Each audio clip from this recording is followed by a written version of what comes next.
presentar. A Caro e Ítalo son unos grandes amigos que están conectados desde Chile. Aprendí mucho de ellos, sigo aprendiendo de hecho, y quería tener este espacio para poder tener la oportunidad de compartir con más personas también. Ambos no solamente dan luz a las historias, sino también tocan los corazones. Ambos son generosos y desde su humildad, su amor, su pasión y sobre todo el respeto de hombro a hombro, de cómo miran a las personas, es lo que inspira a poder seguir, estar en servicio y a poder seguir siendo personas con todas las luces que tenemos. Entonces quiero presentarlos desde este lado de tanto cariño y de tanta admiración también. A los dos, bienvenidos Caro y Ítalo, gracias por acompañarme en esta primera entrevista. Gracias, querida. Muchas gracias por la invitación. Gracias. Muchas gracias. Y por mantener la conexión. Eso lo aprendí también de ustedes. Bueno, Caro e Ítalo, les comento un poquito para que también los conozcan. Ellos son de Chile, son fundadores de Pranas. Pranas es acerca de prácticas narrativas o de terapia narrativa. Tuve la oportunidad de compartir espacios muy enriquecedores con ellos. Y precisamente el tema de hoy, que es como la base y el sentido que tiene estas entrevistas, se trata de historias. Y qué mejor invitados para poderle dar luz a estas historias. Entonces, de esta manera quisiera empezar preguntando a cada uno de ustedes, ¿qué es una historia? Cuando hablamos de historia, ¿de qué se trata? Me gustaría poder compartirlo. ¿Sí? ¿Quién desea compartir primero? Esta es una parte compleja, entonces ahora tenemos que negociar con Caro. Claro. ¿Vas tú o yo, Caro? Dale tú para que yo me empiece a relajar. ¿No? ¿Y yo? ¿Bien relajo? Ya, ¿qué es una historia? Bueno, primero darte las gracias, Liz, por honrarnos inaugurando tu proyecto también con esta invitación y como lo decíamos un ratito antes de cuando recién nos encontramos, como de que esto también es testimonio de un valor que tú le otorgas a nuestro trabajo que para nosotros, nosotras, nosotres no es obvio, no es evidente, no lo damos por sentado. Y esto es muy genuino, no es una cuestión, porque uno está trabajando nomás, uno no trabaja para tener reconocimiento de este tipo, uno trabaja porque hace terapia, clase, entonces es bonito esto. Y es bonito porque además es un reencuentro con alguien que nos hemos encontrado ya muchas veces en distintos contextos contigo. Así que, y siempre los encuentros han sido bonitos y llenos de cariño y llenos de abrazos, antes del COVID sobre todo, ¿no? Y con comida rica y eso. Así que eso primero, como darte las gracias también. Quizás yo sé que tú hiciste una pregunta y que es no es muy bien educado no responder inmediatamente la pregunta y responder otras cosas, pero quería comentar también, y quizás lo podemos hablar un poco más, de que igual quizás no somos tan solidarios, ni tan buenas personas,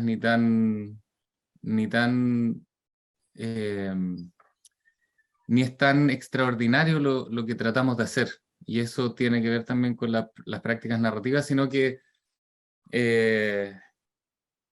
no es que no tenga valor, tiene valor, tratarnos bien, con ternura, de corazón a corazón, de hombro a hombro. Pero quizás una de las primeras cosas que se me vienen a la mente es esto que con Caro siempre tratamos de enseñar también, de que esto es como un piso mínimo.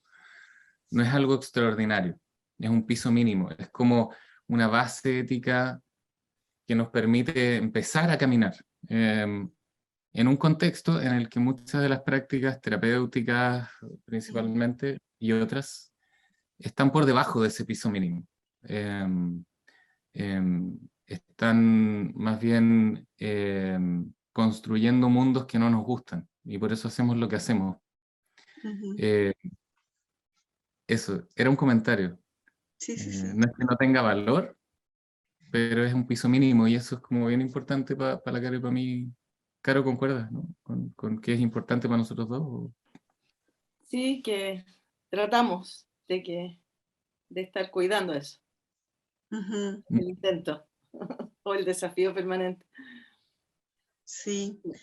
Y creo que es lo que permite que sea cercano, ¿no? Cuando hablábamos de hombro a hombro, de corazón a corazón, de no es como que poner acá, sino que es ser respetuoso también con las experiencias y las historias de las otras personas, Ujú. que es un gran valor y que hace una gran diferencia, hace una gran diferencia.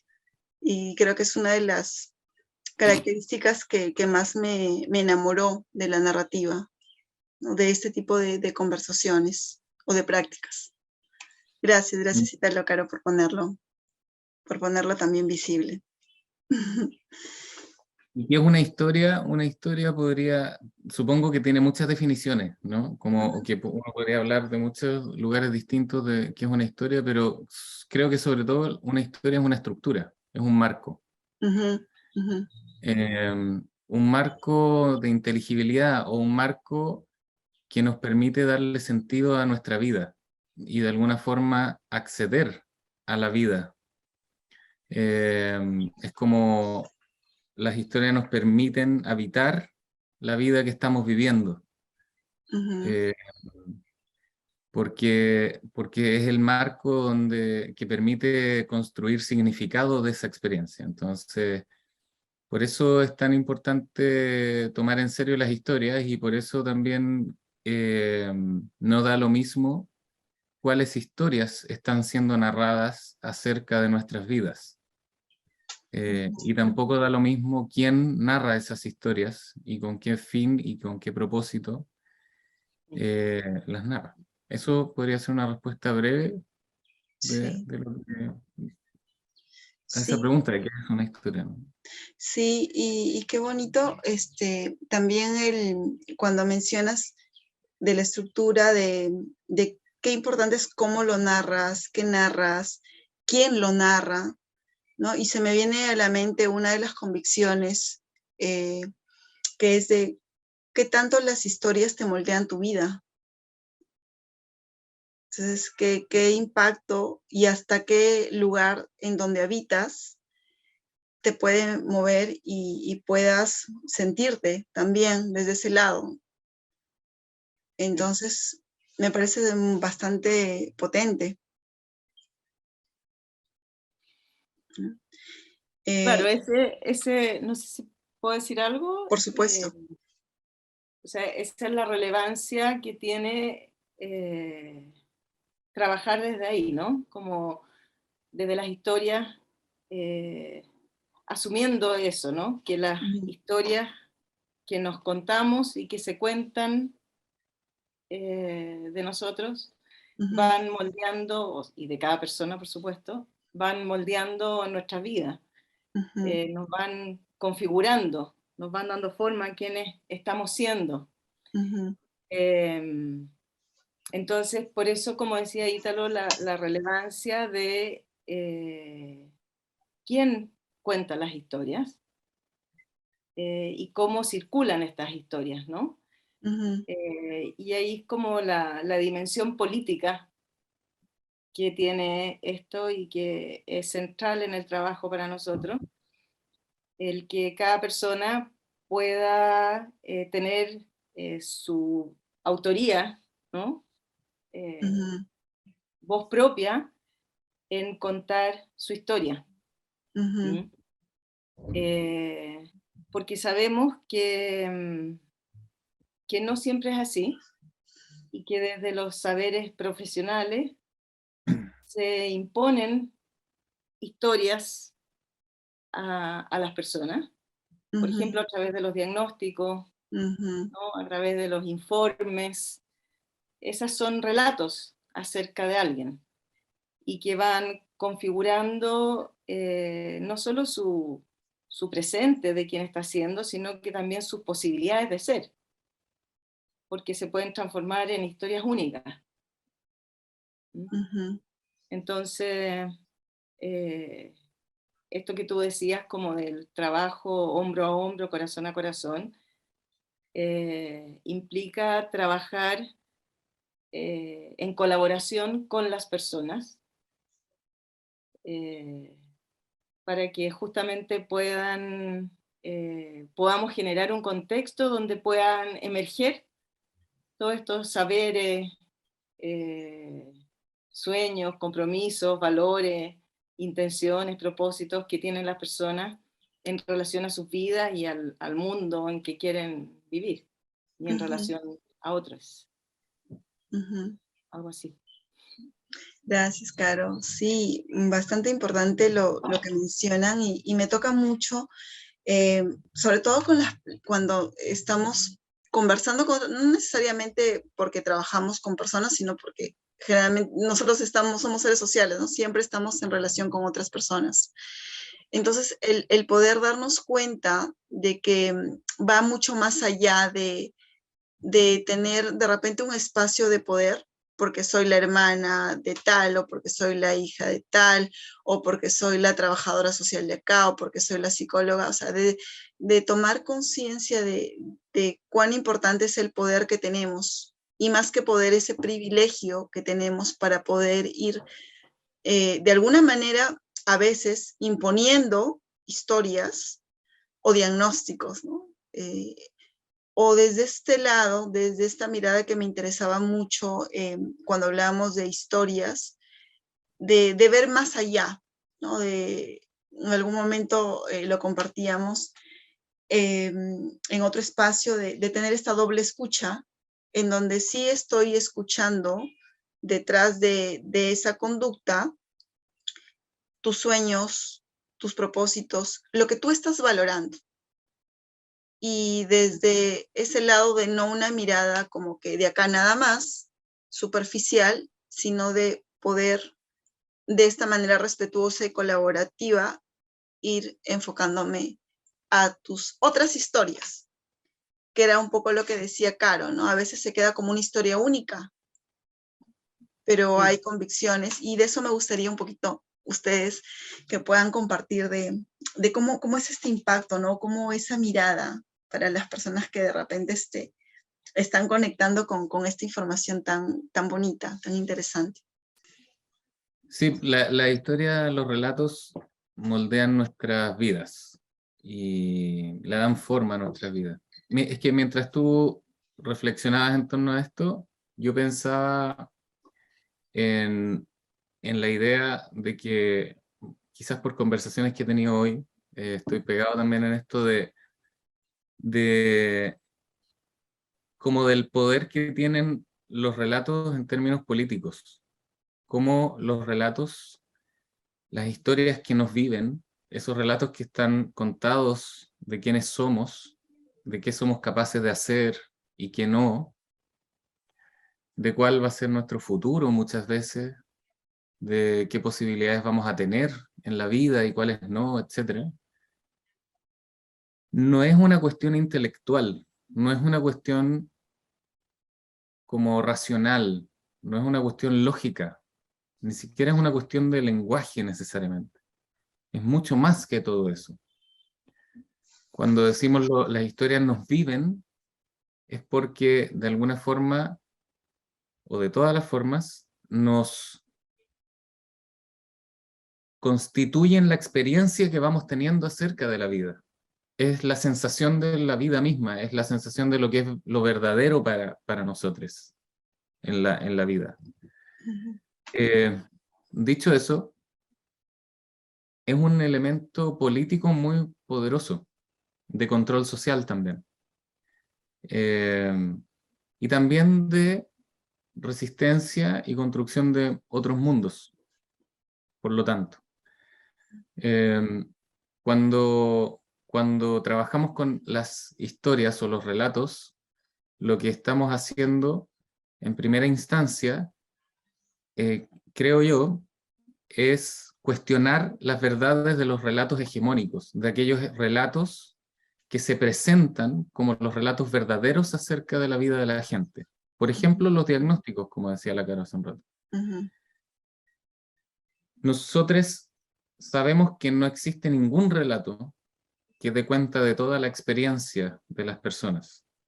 Las vidas en ese sentido tienen una multiplicidad potencial de relatos a ser narrados acerca de la vida. Y no es casual que hayan algunos relatos que provienen de algunas instituciones como el patriarcado, el capitalismo neoliberal, que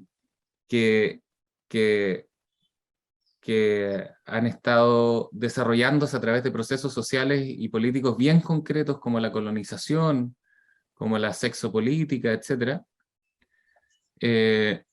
a los cuales tengamos más acceso. Y entonces cuando tú hablas de la doble escucha y de que hay más relatos a nuestra experiencia, nuestro interés es desarrollar las habilidades necesarias para poder conversar con las personas de formas en que empiecen a desarrollarse o a tejerse otros relatos posibles de la experiencia.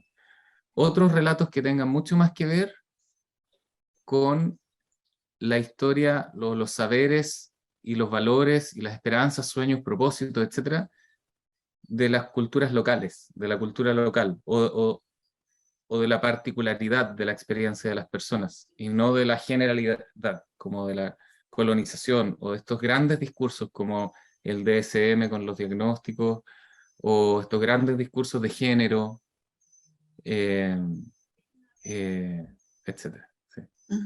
No sé si estoy haciendo sentido con lo que estoy diciendo, Sí. o si te estoy respondiendo o no, me fui para No, otro por lado. supuesto que sí. Sí, no, está muy, muy enfocado. Me hace bastante sentido lo que mencionan. Y reflexionaba acerca también de estas etiquetas, ¿no? Y algo simple. La que siempre llega tarde, ¿no? La que siempre se queja.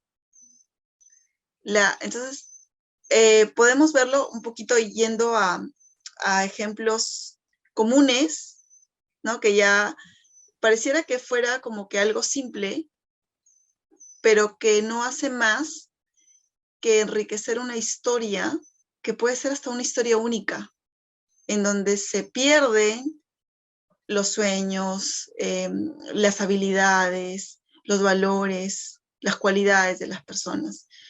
Y parte del sentido de poder tener este espacio era el crear conciencia de que hay mucho más de eso. Y de la responsabilidad que tenemos cuando también hacemos, porque en algún momento yo misma me he dado cuenta, ¿no? Ay, que estoy etiquetando. O ay, me va a llamar tal persona, ¿no? Ahí viene la que siempre tiene ese problema. Entonces, ¿cómo? Yo sé que, bueno, de hecho, al final me encantaría, de repente, si hay algún tema de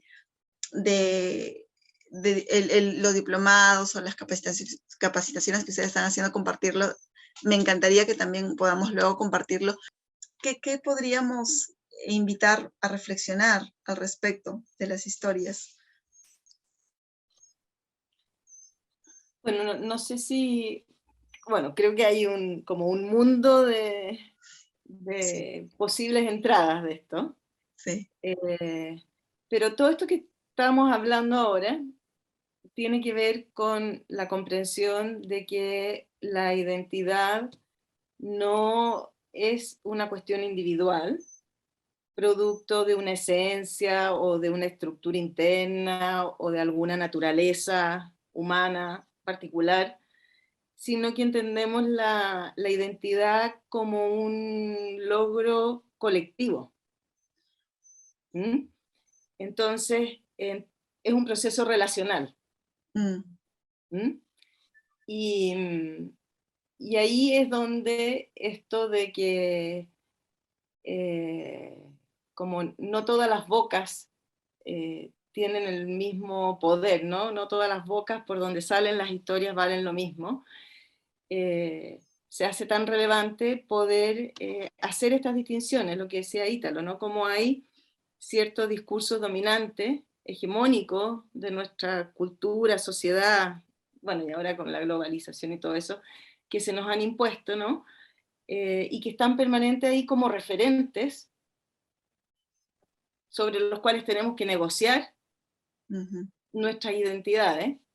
Pero en esta negociación no estamos como en igualdad de condiciones, ¿no? Hay relaciones de poder en donde estamos muchas veces, ¿cierto?, en desventaja, y se hace mucho más difícil poder entrar a cuestionar y hacer visible otras posibilidades de historia. Como tú decías, estamos hablando de cuestiones relevantes y presentes en la vida cotidiana. Estamos hablando de cómo se supone que tenemos que ser las mujeres, cómo se supone que tenemos que ser en términos de pareja, cómo se supone que tenemos que vivir la maternidad, si es que decidimos ser madre, que se supone que es lo que debemos hacer, ser madre, por ejemplo. Entonces, o cómo se supone que vamos a ser una persona valiosa, de éxito, valorable socialmente, cómo se supone que es llevar una vida correcta, etcétera. O sea, como es algo muy totalmente parte de nuestra cotidianidad. No se trata de eventos extraordinarios, sino que son las cuestiones en las que nos vamos jugando día a día. Entonces, poder abrir estas posibilidades de otras formas posibles, por eso que se hace tan relevante, ¿no? Poder utilizar el poder que tenemos como profesionales, por ejemplo, para subvertir prácticas. Y en vez de imponer o nosotros mismos ser colonizadores en la vida de otras personas, como decía antes, poder colaborar a través de nuestra curiosidad, de nuestra escucha, de nuestra doble escucha, generando estos espacios, generando preguntas que abran estas puertas a otras posibilidades, a conectarnos con esas otras historias que para nosotros son valiosas y significativas y poderosas y realmente tienen que ver con el sentido de nuestras acciones. Nosotros hablamos más que de conductas o comportamientos, que son como términos, ¿cierto?, más psicologizantes, como de nuestras acciones, y que esas acciones están conectadas con un sentido para nosotros como seres humanos. Y eso, como también la convicción profunda de que somos todos multihistoriados. Y a partir de eso, entonces, es que podemos construir otras historias que tienen que ver con nuestras historias preferidas, donde están en juego nuestros saberes, nuestras habilidades, nuestros valores, nuestros vínculos, nuestras esperanzas, etc. Sí. Uy, me dejan pensando, porque lo que mencionabas también, Caro, de estas preguntas, y a veces como que las preguntas te abren posibilidades, pero qué rico cuando te preguntas tú mismo, o sea, cuando te vas cuestionando tú mismo y vas generando conciencia desde otra mirada también. Y lo que mencionabas también acerca de que se supone que, ¿no? Por ejemplo, tuve la oportunidad de compartir ciertos espacios con estudiantes de trabajo social, yo soy trabajadora social de profesión, y decían, señorita, pero para empezar me decían señorita, ¿no? Yo ya siempre trato de romper que me pueden decir Lisette de frente, porque ese era otro tema que ya lo tenía como muy, muy clavado de del uso del poder, y me decían, como yo soy trabajadora social, ellos suponen que yo no debo ser tímida, no debo estar nerviosa, que yo ya sé manejar el público, que ya debo saber tal cosa. Entonces, era como que, qué peso, o sea, qué responsabilidad. Y además que no debo de llorar, ¿no? No debo de llorar porque ¿cómo vas a llorar si tú eres la profesional? Y era como que, ¿no? Qué fuerte responsabilidad innecesaria, porque si hay algo que me enamoró de lo que ustedes comparten, era de qué bonito es cuando conectas con otra persona desde tu ser vulnerable y desde tu autenticidad. O sea, eso a mí lo aprendí, me funciona tanto y es tan cuidado esta relación humana, que sin duda hay historias que se pueden hablar desde el abrazo, desde el silencio, desde tu lágrima que estás compartiendo con la otra persona. Y creo que esa es una gran distinción que me inspira mucho de los espacios que tuve la oportunidad de conversar con ustedes. Un poquito como tocando lo humano que somos, ¿no? De nuestras formas de ser. No sé qué piensan al respecto ustedes de ese tipo de conversaciones, desde este lado también, de preguntas, de vulnerabilidad, de cómo somos. ¿Sí les hace sentido? Uh-huh. Las profesiones también son una ficción política, son una historia, son relatos que llenan de significado la imaginación de las personas, ¿no? Incluyéndonos. Como, no es raro ver estudiantes de psicología, por ejemplo, vistiéndose de una cierta manera y al día siguiente de recibir su título vestirse de otra. Sí, sí. No sé, el disfraz de psicólogo, por ejemplo.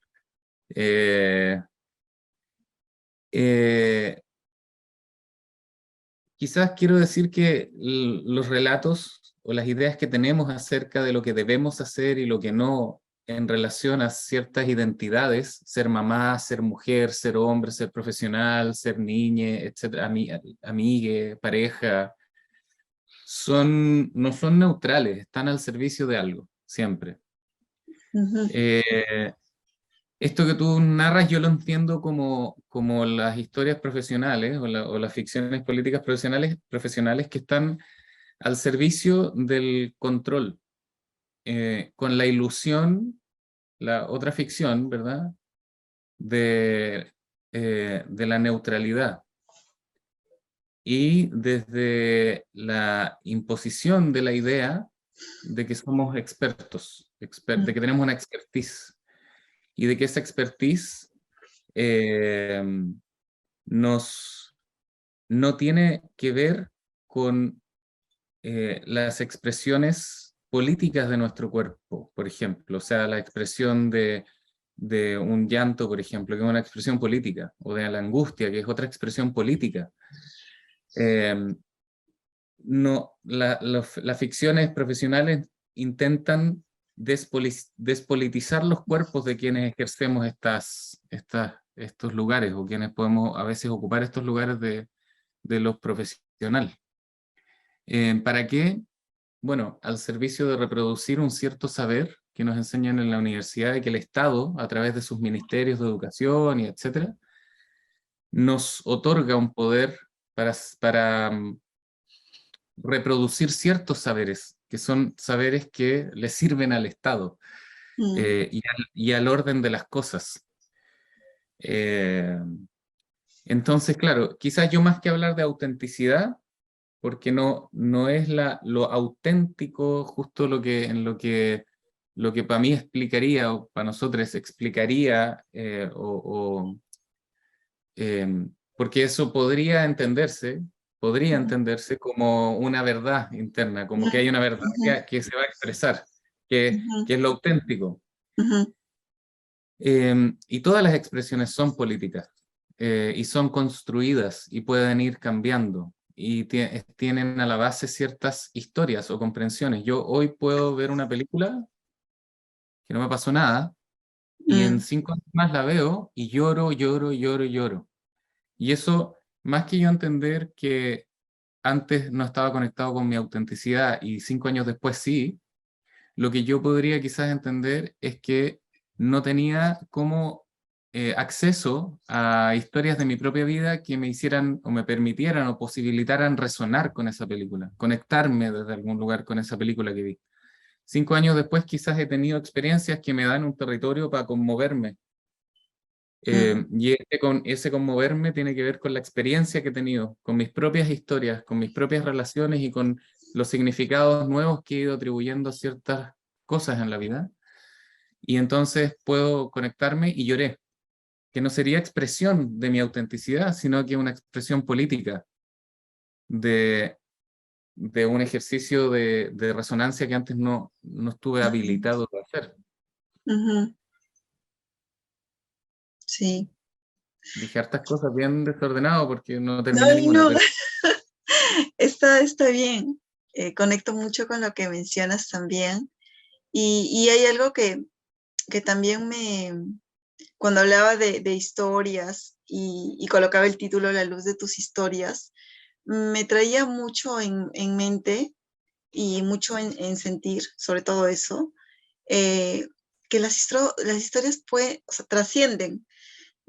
Algo que me encantaba mucho es, por ejemplo, ¿no? Las historias que tengo con mi abuelita, que es mi maestra, que ya no está en esta vida terrenal, pero saqué historias con ella, y que me ha permitido explorar otros territorios, que es de donde ahora me muevo. Y eso me parece realmente un regalo, o sea, qué bonito el poder darme cuenta de el poder de estas historias que yo he tratado y sigo trabajando en hacerlas siempre visibles. Y era lo que busco, es lo que busco, el poner luz a esas historias. Y cuando digo luz a las historias, y de repente ya como casi última parte, me encantaría de repente que puedan compartir. Sé que ha habido muchas conversaciones que ustedes han tenido, pero ¿cómo ustedes se han sentido cuando se dan cuenta que realmente están haciendo visibles y están poniendo luz a otras historias y que no estamos cayendo en más de lo mismo de etiquetar, diagnosticar, ¿no? Y no desde esa mirada? ¿Cómo les hace sentido esto en el trabajo maravilloso que ustedes hacen? ¿Sí me explico? Sé que es una pregunta.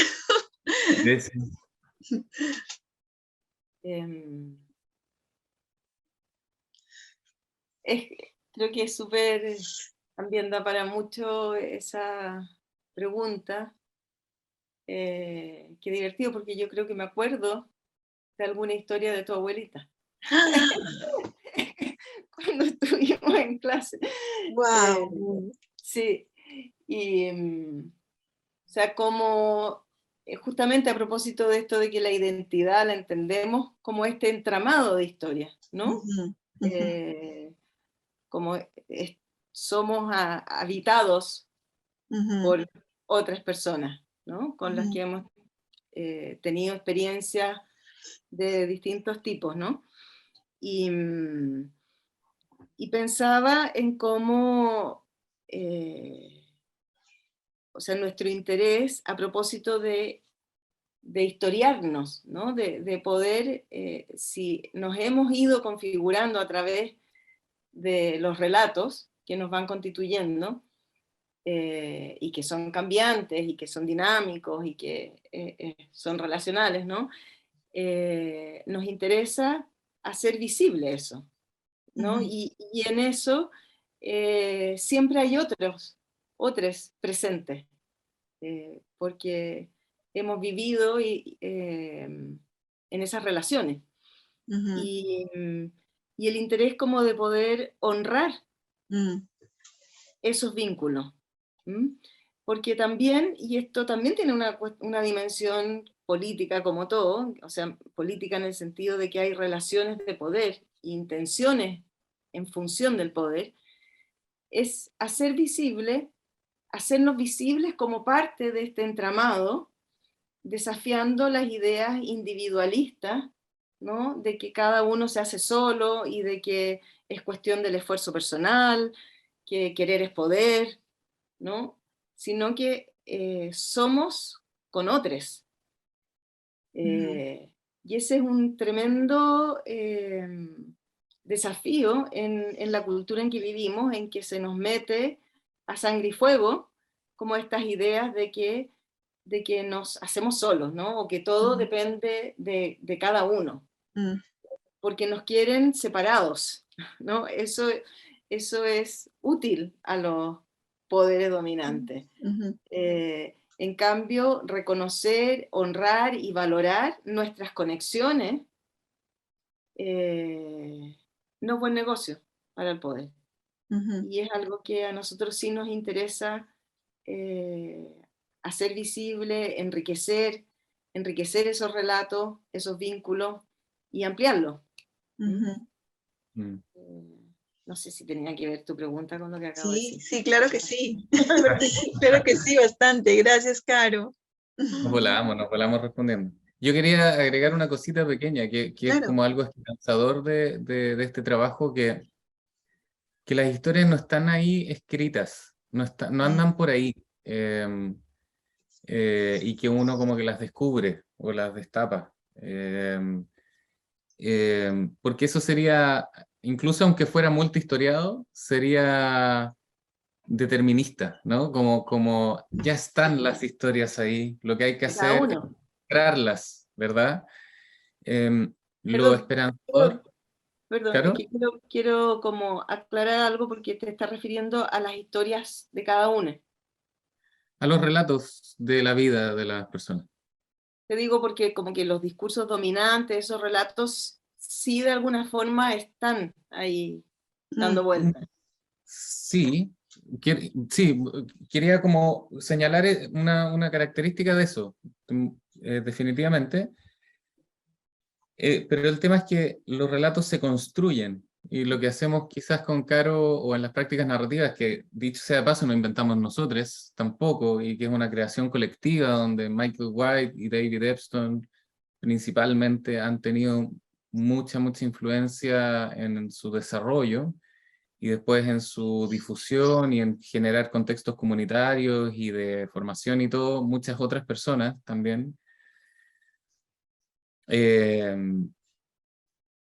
Incluyendo las personas que hacían aseo en la casa de Michael White, supongo, y así, que permitieron que Michael White pudiera estar leyendo en lugar de estar limpiando, y todo eso, ¿no? Como que probablemente eran mujeres, además, que no sabemos sus nombres. Es que lo que iluminamos son ciertos eventos, ciertos lugarcitos de la experiencia que no están siendo incluidos en el relato hegemónico o dominante. Entonces, al agarrar esos eventos, no estamos descubriendo toda una historia que estaba cubierta, iluminamos estos eventos para tejer, para construir. Entonces, hay virtualmente infinitas posibilidades de construcción de historia. Hay muchas posibilidades de tejer relatos diferentes de las experiencias de las personas. Y eso es un trabajo continuo que también el poder hace para que estén, como decía la Caro, accesibles estos relatos hegemónicos. Soy mujer, alguien se está estacionando mal y pasa un hombre en el auto y dice, debe ser mujer, porque las mujeres manejan mal, ¿cierto? Eso es un relato hegemónico, misógino, que está más accesible. ¿Pero por qué está accesible? No está accesible porque anda en el aire, está accesible porque tiene las estructuras sociales que lo construyen permanentemente. Los relatos hegemónicos también se construyen permanentemente. se traspasan de boca a boca, se conversan, aparecen en las revistas, en las películas, en el teatro, en TikTok, en Instagram, etc. Entonces, es la idea de la construcción permanente. Entonces, así como hay relatos dominantes que permanentemente se están construyendo y por eso están más accesibles a dar significado a nuestra experiencia, nuestro trabajo tiene mucho que ver con hacer fuerza para generar estructuras donde se construyan relatos alternativos, que sean más posibilitadores para la acción preferida de las personas. Eso. Ay, qué bonito. Gracias por su tiempo y me quedo con tantas cosas, colocándolo en una palabra, en que realmente somos los protagonistas de nuestras historias y que podemos y tenemos el derecho de poder nuevamente tejerlas, nuevamente construirlas y ser las autoras o los autores. Me quedo con ello y con el compromiso, y es la invitación para los que puedan estar compartiendo ese espacio, de poder seguir colaborando para poder colocar luz a otras historias y no quedarnos solamente en etiquetas, ni en lo que se supone que deberíamos hacer. Gracias, gracias Caro, gracias Ítalo. Extraño sus abrazos maravillosos que ustedes dan, pero puedo sentirlos. Muchas gracias a ti. Y que siga este proyecto con la fuerza que tiene, y se nota que es algo que te está moviendo mucho, así que muchas gracias por hacernos parte. Sí, ojalá que hayan quedado preguntas ahí dando vueltas e inquietudes en las personas. Me encantaría que sí, de hecho ya lo vamos a compartir, y si por ahí hay preguntas, quién sabe, por ahí una segunda parte, no lo sé. No quiero, viendo cómo se dan las cosas, pero agradecerles, en verdad, de corazón. Gracias, Caro, Ítalo. Y ojalá que queden muchas preguntas, ojalá, que es la intención de cuestionarnos. Sí. Y de que ojalá no quede ninguna certeza escrita en piedra después de escuchar esto. No, no lo creo, no lo creo. Creo que es un espacio para poderlo reflexionar y un privilegio tenerlos. Gracias, gracias por su tiempo. Un beso grande. No, espero verlos prontitos personalmente. Cuídate. Pero si no, ahí nos comunicamos. Cuídate también, Caro. Besote también para ti, Talo. Gracias. Muchas gracias. Chao, chao.